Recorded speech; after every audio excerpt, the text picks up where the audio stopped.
Well, the tour is called George Michael's Singers. Yeah. When did you first meet George? I met George. In fact, I was working with Elton John at the time when I met George, and they were kind of close at the time. So George was kind of around, he'd come to shows or at rehearsals, and then he recorded a track with Elton called "Wrap Her Up." Yeah, yeah. I can't remember what year that was, and they made a video together, and I was in the video as well.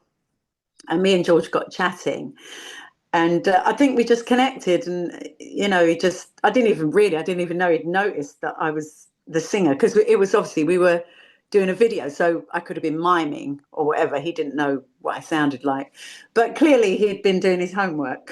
and and he asked me to come and do the Wham final. Yeah, the Yeah, Wham final. that was at Wembley, wasn't it? And that was the Wham, and that was the first time that I worked with George, was on the Wham final. Um, and that was actually really an incredible day. It's funny now because that was so. Do you know what? It's going to be 40 years next year. Really?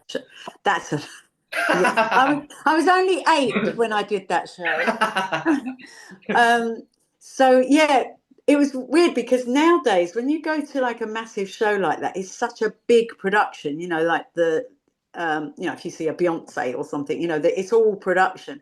But when we did the final, all we had was this curtain that had the final on it. And that was the anticipation of that curtain dropping was like, a huge production now. But it was amazing because the curtain drops and it was like, whoa, it was a really hot day, I remember, but it was like just screams of people. Like you can almost feel like the heat of their breath. It was so loud. So that was the first show that I did with George.